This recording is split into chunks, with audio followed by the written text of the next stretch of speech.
When it comes to weight loss, no two people are the same. That's why Noom builds personalized plans based on your unique psychology and biology. Take Brittany. After years of unsustainable diets, Noom helped her lose 20 pounds and keep it off. I was definitely in a yo-yo cycle for years of just losing weight, gaining weight, and it was exhausting. And Stephanie. She's a former D1 athlete who knew she couldn't outtrain her diet, and she lost 38 pounds. My relationship to food before Noom was never consistent. And Evan, he can't stand salads, but he still lost 50 pounds with Noom.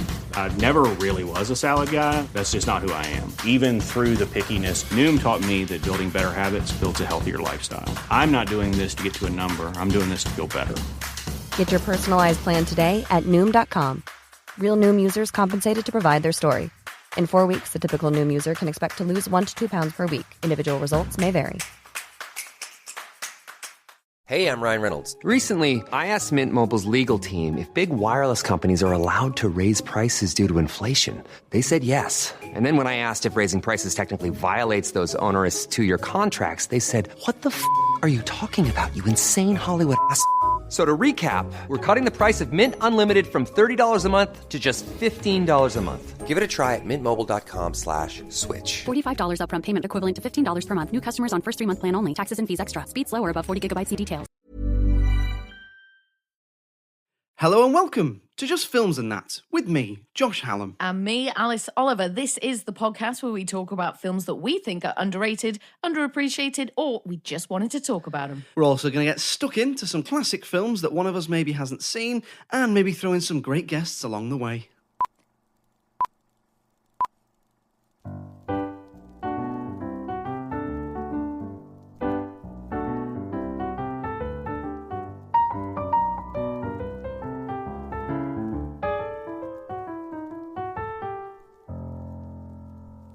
So Alice, we'll start as ever with a random question. What is the best form of egg? And I mean as an ingredient in itself, so not like a cake. Okay. You can't have a cake. All right. No, I mean, my head wasn't going there anyway. No, but some people would. Yeah, I would. yeah. So what's meringue. Yeah. What's the best form of egg? Well, I mean, they're all brilliant, I think, and they all bring something different to the table. I mean... Yeah, are you an eggaholic? I try to be vegan where possible. Yeah. But when I'm not, I do enjoy an egg. And I suppose if I was going out and they were on the menu, I would pick poached because I never make poached for myself. Obviously, scrambled and fried and boiled, all very easy, straightforward. Poached, a little bit more technical. So I don't tend to brave a poached. So when I'm out, I like to treat myself to a nice poached. But really, honestly, eggs are amazing, wonderful source of protein and very versatile. So yeah, good for eggs. What about you? I like a poached egg as well. I know what you mean. They are quite tricky to make. It's not that they're tricky to make. They're easy to cock up. Yes, I suppose that's the... Because I find the whole white wine vinegar make a whirlpool thing works. You ever done that one? No. So like a splash of white wine vinegar, or one of the vinegars, I think it's white wine vinegar, and then in the pan as the water's simmering, make a whirlpool. So stir really quickly, so it's got like a little whirlpool, and then tip the egg in, and it kind of like catches the egg round itself. Wraps around itself into a lovely poached egg. But I wouldn't pick poached eggs, although poached eggs on toast with hollandaise sauce is very nice. I'd probably go omelette. Oh, okay. Yeah. So you know, it's kind of like scrambled, but I think it's better than scrambled. Yeah, omelette and omelets themselves, phenomenal. Love an omelette. Yeah, cheese, peppers, tomatoes, spinach, mushrooms. So versatile. Frittata as well. Yeah. Just a big omelette. Yeah, just a big load of egg. Do you like egg mayonnaise? Because I know that's quite divisive. Do you not? No, egg mayonnaise can fuck off. Oh, really? Yeah, so do you like mayonnaise at all? Yeah, I don't mind mayonnaise, like tuna mayonnaise or on a sandwich, but egg mayonnaise stinks. What, and tuna mayo doesn't? Not like egg mayonnaise. Egg mayonnaise is horrible. I don't mind a bit of egg mayo. Reminds me of my childhood.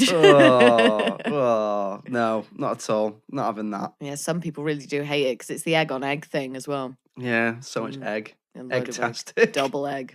It's a good example, though. Oh, very good. Sorry.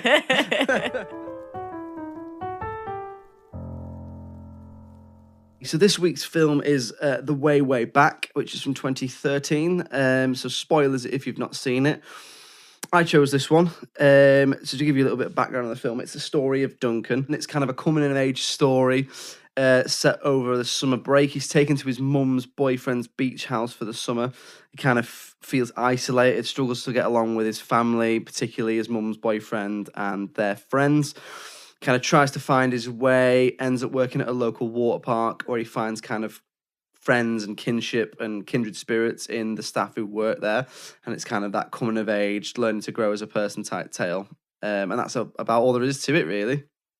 So, had you seen this before, Alice? I hadn't seen it, and I actually hadn't heard of it. Hadn't even heard of it? No. So what did you kind of think going in? Did you see the poster? Did you see any synopsis before you went in, or did you go in completely cold? I went in as cold as I could. Yeah. Obviously, I saw the thumbnail or whatever that popped up on old Amazon.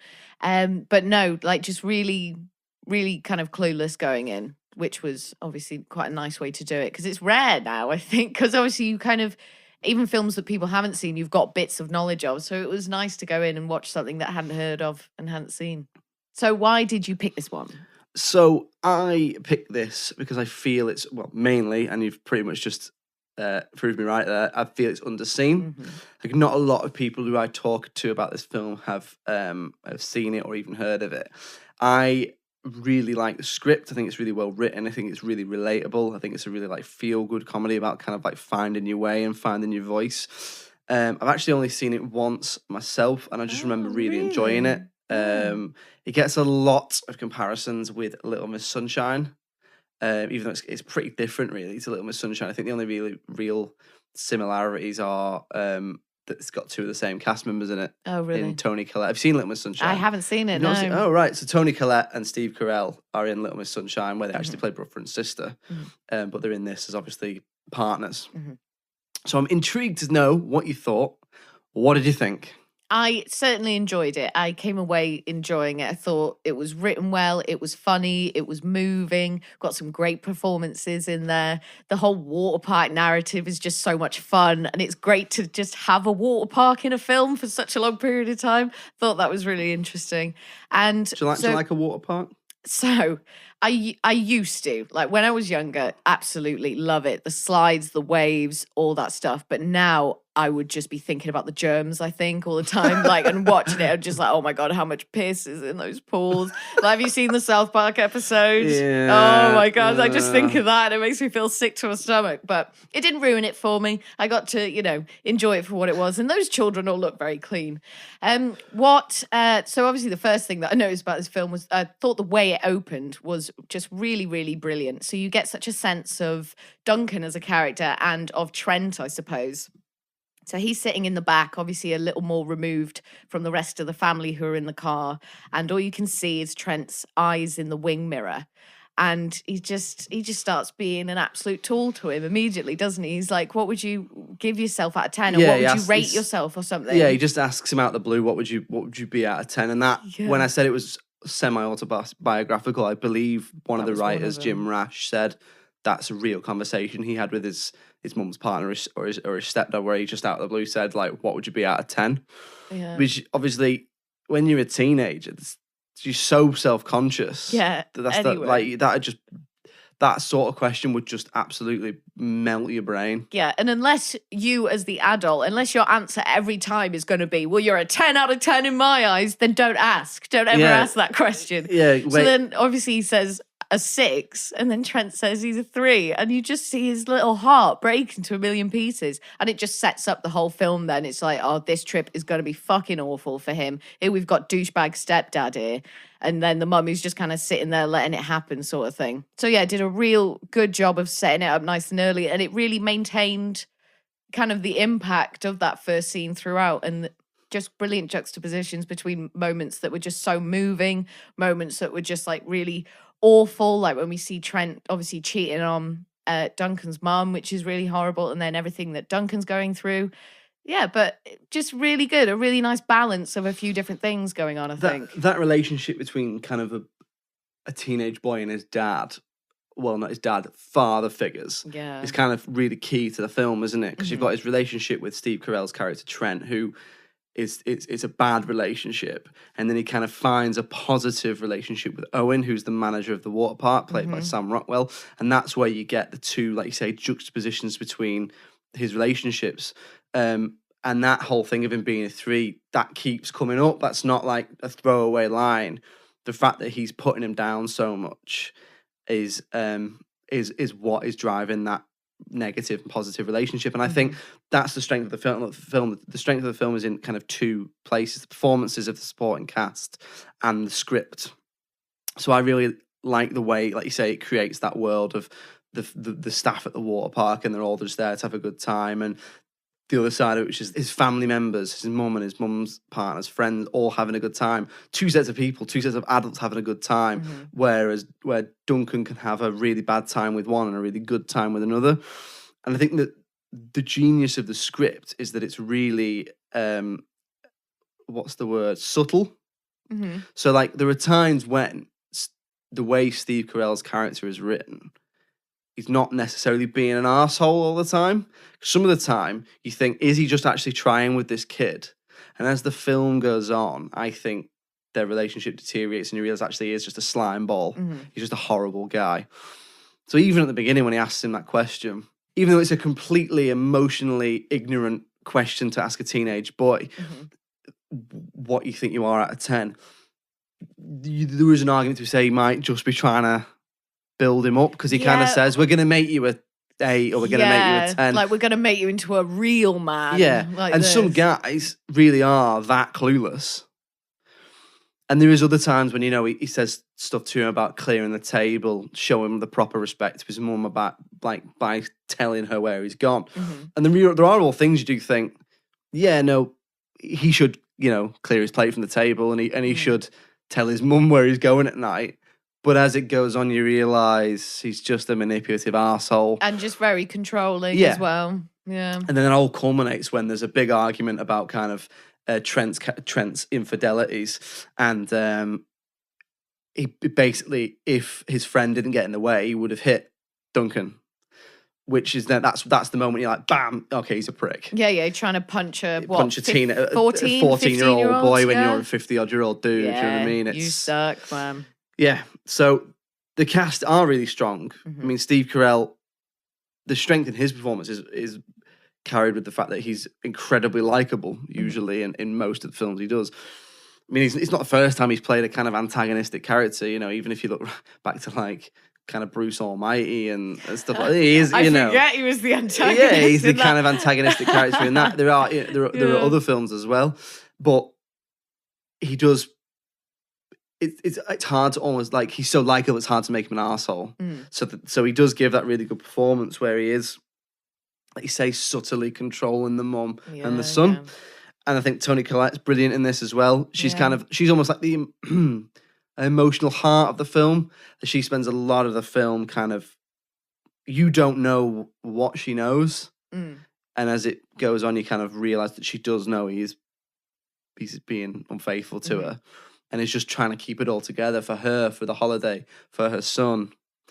And again, as the kind of harmony between them unravels, you that's when she really comes alive in her performance. You know, you really believe that she's trying to keep it together, and then she is, you know, you see her like crying and stuff. And I just think Toni Collette's she's one of the best actors working today. She's only now really, after kind of things like Hereditary, getting the credit she deserves, but she's been brilliant since Muriel's Wedding, as far as I can see. I'm not really familiar with her at all, to be honest. Oh, really? I'm not even sure if I mean, she looked familiar to me, but so she's in Little Miss Sunshine, About a Boy.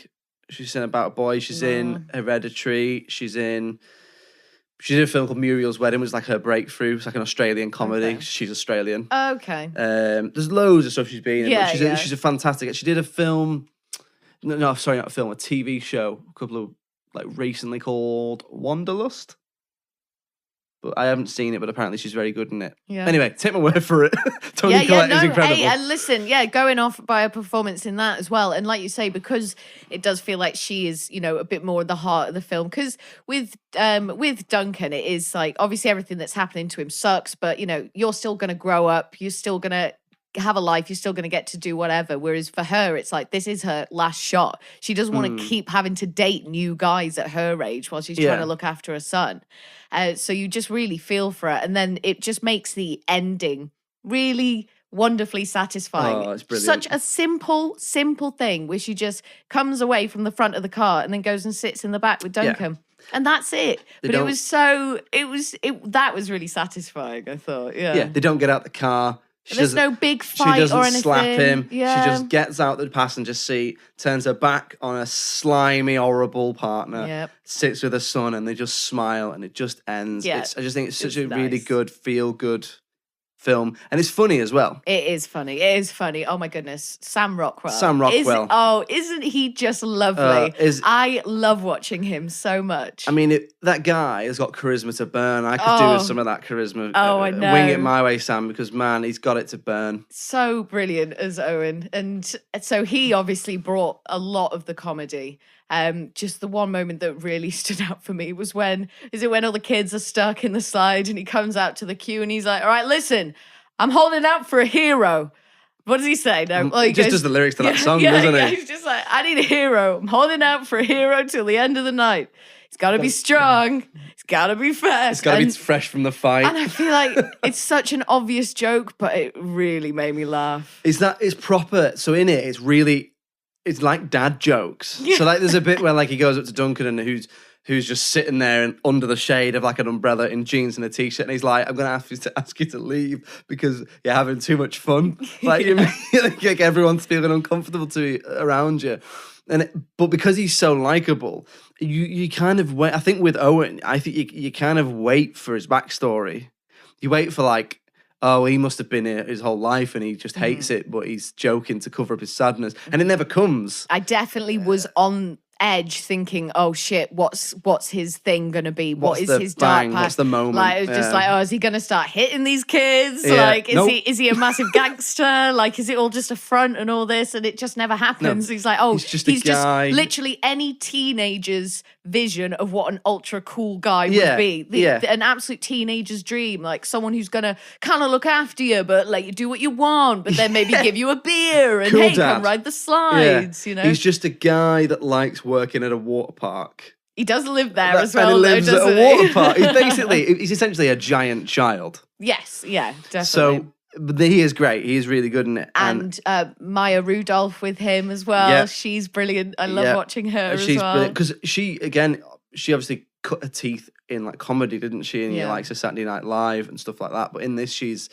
kind of the worn out assistant manager of the park, and they've kind of got a bit of chemistry. And it's like they've got some sort of intimacy where obviously something has happened, and then maybe something is going to happen as well. And it's like she's just almost like the sort of fed up wife, where it's just like I'm trying to make this work, and I can't make it work anymore. And she's not angry or anything; she's just tired and fed up. Yeah, she's also clearly heavily pregnant. In one scene, did you notice? No. There's a scene where they have a little party because one of the characters is leaving. So Lewis, Jim Rash. Yeah, so he's Jim Rash, and then the two writers both play staff at the water park. Jim Rash plays Lewis, who is like the guy who's always leaving. No, I've never worked in a water park, but I've worked in places where, like, I worked in a leisure centre for ages when I was like 18, like summer job type thing. And there was a guy there, and he was always gonna go and do the thing. Yeah. And like he never did the thing. Yeah. But he's still there, and he plays that character. Next week I'll be gone. You'll miss me. This will be my last Christmas do. Honestly, this Secret Santa, this bank holiday night out. This will be. It's always this payday. Yeah, let's really celebrate today, guys, because this is the final one. Like, nah. Yeah, he plays that guy, and then the other writer is the kind of Sam Rockwell's friend. Mm-hmm. You know, the one who sits at the top of the slide, who kind of goes hold. Well, yeah, which we'll kind of come on to. Yeah, definitely. So the script is brilliant, and it really makes I think every character that's meant to be likable is so likable, and every character that isn't, you hate. And there are some kind of ambiguous characters who you don't see a lot of, like your likes of Rob Cordy, the bald guy who's like Steve Carell's friend. Yes. And his partner, who's the one who's having the affair with Steve Carell. There's loads of... It's one of these, he's got a really great supporting cast. Like, some of those people that carry films on their own, and they get 10 minutes of screen time in this. Alison Janney's in this. Yeah. I liked her in it. I thought she was just like, just really portrayed that kind of quite sad, older, drunk, booze just hound, kind of too like, over the top. It's like, oh, where did you bring this guy from? Like, all that sort of thing. No one does that character like Alison Janney. Yeah, she does. We've talked about Great Away job. We Go in previous episodes. She's very similar in this, and I don't care because she's just brilliant at it. Yeah. She's absolutely brilliant at it. What did you think of the script? You mentioned Jim Rash there and Nat Faxon, who wrote it. So do you like Community? I love Community. So really listeners may know Jim Rash is the Dean Pelton, Dean in Community. If you don't, I'm not having a stroke. That's just something that happens in the show. Yeah. But, so what do you think of the script? Because those two also wrote a film before this, which got quite a lot of attention, called The Descendants, not the Disney one. There's like a Disney franchise where like people have got purple hair and stuff. So there's a film with George Clooney. Oh, so that was that one. They wrote that as well. Is that funny as well? No, it's got funny moments in it. Yeah. It's a lot less of a comedy than this. It's more of kind of it's a lot more dramatic. It's really worth a watch. Yeah. But they wrote that as well, and they've they've done a film with Will Ferrell, which came out earlier. One of the rare films that actually came out earlier in 2020. Called Downhill, which is a remake of a French film, I think. And I think they've got another one coming out. But I'm really interested to see what they do because I like that they write really relatable comedy. Yeah. What did you think of the script? Yeah, like definitely sort of using very real human emotions and very real situations as well. Like we know that things aren't great, and it really kind of goes into that, like with the parents and obviously all the drama there, which then in turn is very traumatic for the kids. But I do like that sometimes you get these quite almost fantasy moments. So when Duncan's got the job at the water park and there's all these kids dancing and they've got like a boom box and stuff and they're like, right, you go over there and sort this out. So he goes to try and take the cardboard away and they're like, show us your moves and all this. So he does some moves and everybody loves it, and he's got hot girls dancing around him and they, what do they call it? Pop and lock. And they're like, pop and lock. And then like people know who he is, and all that is just like it was very dream-like, I thought. I was like, is this going to turn out to all be a dream? And they've just been like in the car and he's fallen asleep and this is what he hoped would happen, sort of thing.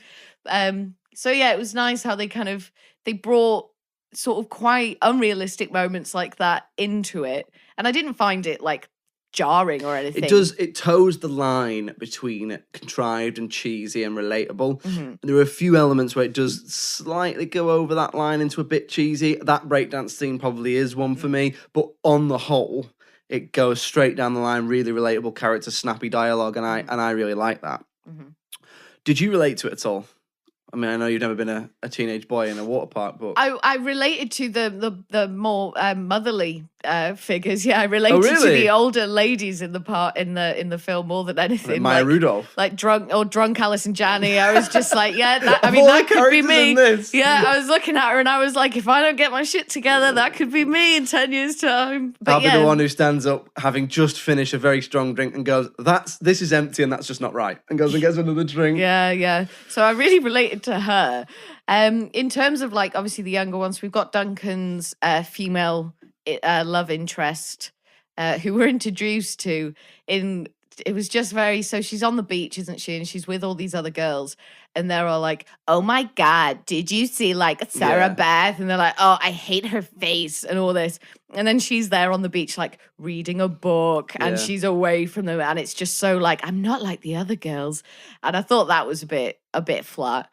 And she's Alison Janney's daughter as well. Yeah, of course. So I know what you mean. It's like that thing. I think the impression's supposed to be that she kind of used to be like them and has grown out of it, and now she, likes a bloody book. Yeah, But I usually don't really like the sort of portrayal of girls like that as being like either bad or evil or just like stupid or not ideal, because obviously in this way I can relate to it, but like young girls especially, a lot of the time you're just saying what you think you're supposed to say. Like, surprisingly, it's such a time teenage of, girls are quite self-conscious. It's such a time of insecurity. I mean, male and anyone's life. It's such a time of insecurity. Like you say, it's almost like a survival of the fittest. Do what you do what you can to fit in. And if all you've got to learn off is the way like society already treats women and the way that they gossip and tear them apart, then it makes sense, obviously, that younger girls would follow that and think that that's the kind of thing they need to say to be popular. Yeah. It's like, oh, I need to ridicule someone else's appearance because that's, that might be what people are thinking about me or whatever. So I never think, obviously, it's never their fault. No one's that vapid on purpose. They're usually a product of their environment and their upbringing. Yeah.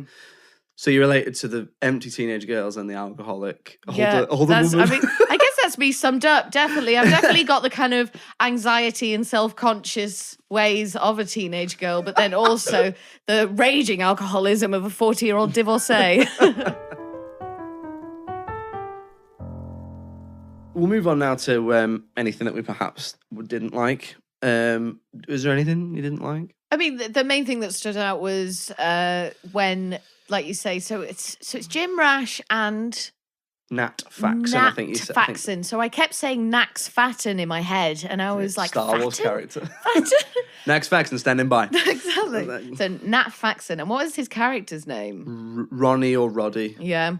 So obviously he's at the top of the slide, and he's the lifeguard, the guy who says go. Yeah. And then he stops the young lads from going. He's like, hey, watch this. And then some young blonde female walks forward and the camera's like all on her ass and stuff and really showing her thighs, and it's all like, oh yeah, oh no, you can go, oh no, wait, no, it's out now, oh no, yeah, you can. And it's just a bit like, oh. It's a bit lechy, isn't it? Yeah. And it's that thing. It is, he's at first, when I first saw that scene for the second time, I thought, God, she's a bit young. But then actually when they go in the water, she is an adult. Yeah. But yeah, it's a bit lechy, a bit pervy in it. They're basically saying, he's basically telling her not to go so they can stare at her ass for 30 seconds. But I suppose, to play devil's advocate, like teenage boys are horny. Yeah. I mean, and it wouldn't be a teen film without a bit of that. No. And if anything, that's incredibly mild compared to some of it. Porky's it's like American if you think Pie about it. So I can certainly let it off in that regard. I appreciate it. It's just a harmless bum, and but you just don't want ever for that to be the focus, and for then, for young boys, especially like young Duncan, to think that a woman's value only lies in how pert her butt is. But he learns a lot of other very important lessons along the way, so it's all right. How was the film on the cheeseometer for you?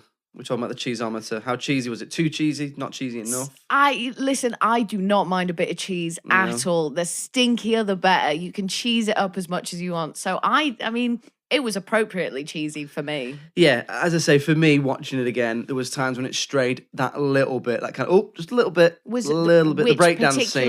Yeah, that. Anything else? Not really. It's just that bit was a bit control. Everything else was so relatable.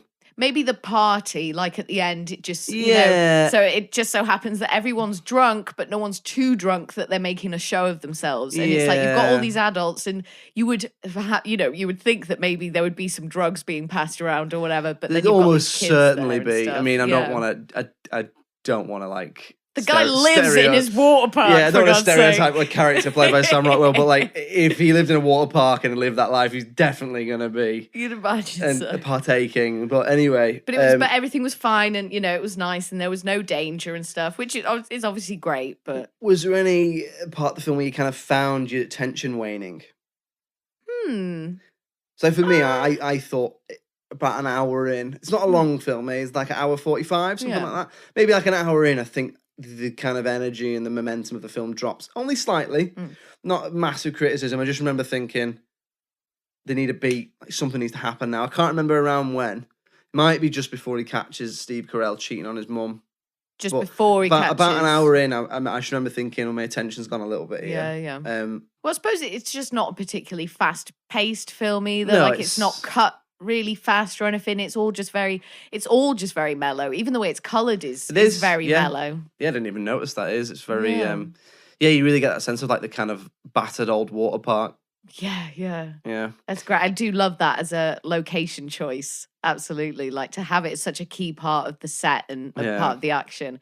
And then, obviously going down the slides and all those kids get stuck in the middle. It's just good, like classic humor. Do you watch Always Sunny? I love It's Always Sunny. So obviously, like they have their episode where they go to the water park, and I didn't realize, how much kind of they must have taken from that because obviously the slide gag and that.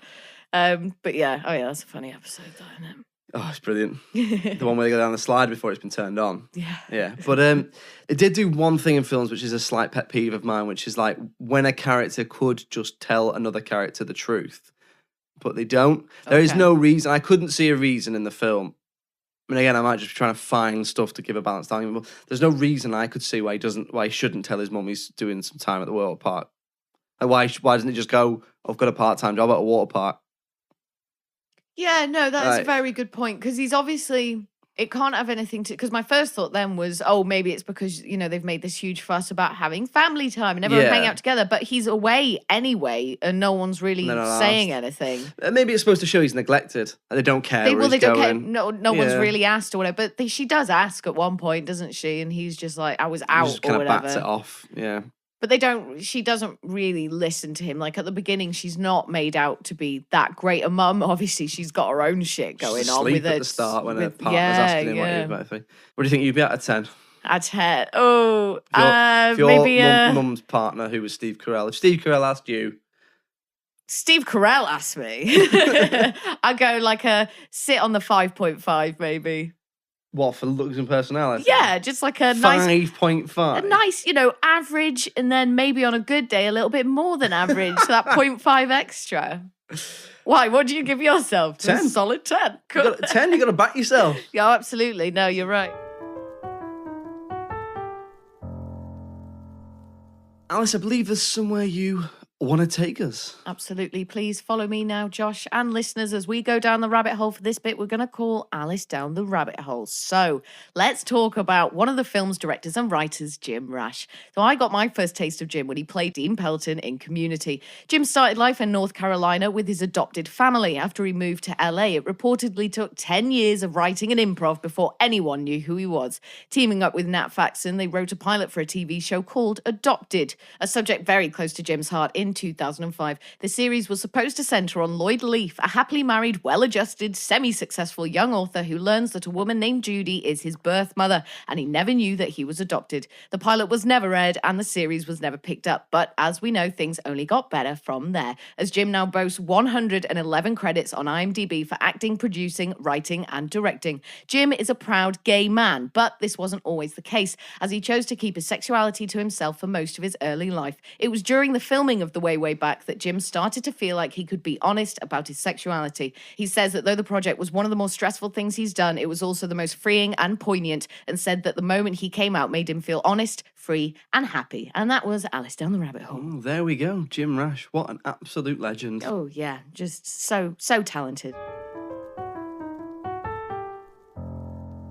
So we'll move on now to the critical reception. What do you think? How do you think it did? Good? Bad? I would imagine it did. It certainly did well because the writing is there. It is a well-written film. Did it do way good? Way good. Way bad? Way pretty good, I reckon. Way fine? Way just all right.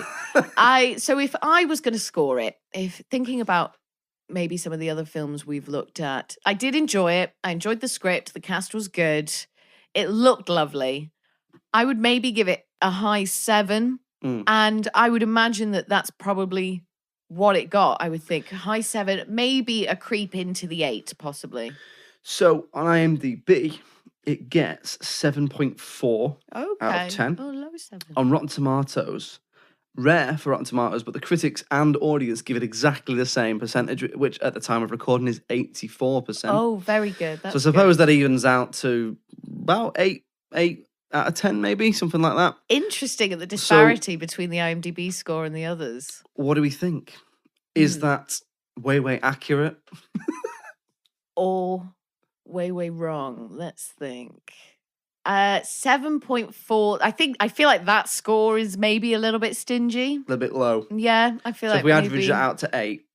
I think about an 8. So maybe the 84 Well, what do you think? I assume you. So what I would you knew- score it? I would score it about what Rotten Tomatoes gives it. Yeah. So I knew that it was fairly well received going into this. I think one of the reasons I watched the film originally was I think I saw a trailer, maybe heard a review of it on the radio and thought, oh, that sounds good, and gave it a watch.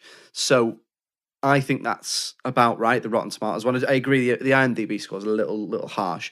But the reason I picked it was because it's underseen. Mm-hmm. But I think it's probably around about right. When you say about 8 out of 10. I would say that's about appropriately rated. So in terms of its reception, it's appropriately rated. But I definitely picked it because it's underseen. Would you agree it is underseen? Yes. Well, I've never seen or heard of it. My favourite piece of criticism of it was something like, hang on, I'm paraphrasing, but I was looking at like, did any critics have a problem with it? Mm-hmm. One of them was something like, water parks and infidelity don't go together. I mean, what? That is clutching at straws. I've got to think about something to say about this film. It's set in a water park. I mean, are you telling me no one's ever had an affair in a water park? That's like turning around to Forrest Gump and being like, I'm telling you now, boxes of chocolates and the Vietnam War like don't go together. That's just bollocks. Yeah, no, bizarre. Just really weird that's where the line is for him as well. It's like, I can take the infidelity or I can take the water parks, but both together and you've lost me. One or the other, water park or infidelity, but don't mash both into an hour and 45-minute film. How ridiculous. He just obviously doesn't have much of imagination. So I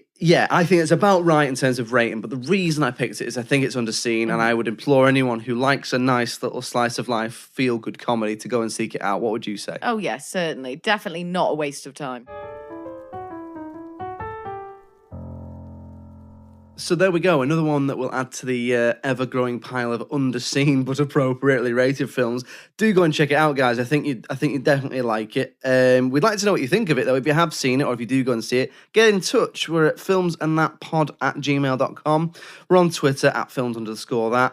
Facebook and Instagram @filmsandthatpod. Get in touch. If you've got a film you'd like us to do, then give us your suggestions, anything. Just what do you think? Alice, it's your turn to pick next week. What are we doing? We are going to be watching Legend from 2015, starring Tom Hardy. Sir Thomas Hardy playing both the Cray twins. Indeed. Have you seen it?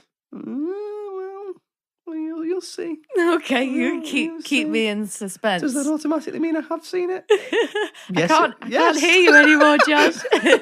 So, next week we'll be doing Legends. So if you haven't seen that, get it watched for next week, and we'll see what we both think. See why Alice has picked it and why I was speaking with a ridiculous high voice. I can't wait to find that out. I might not have seen it.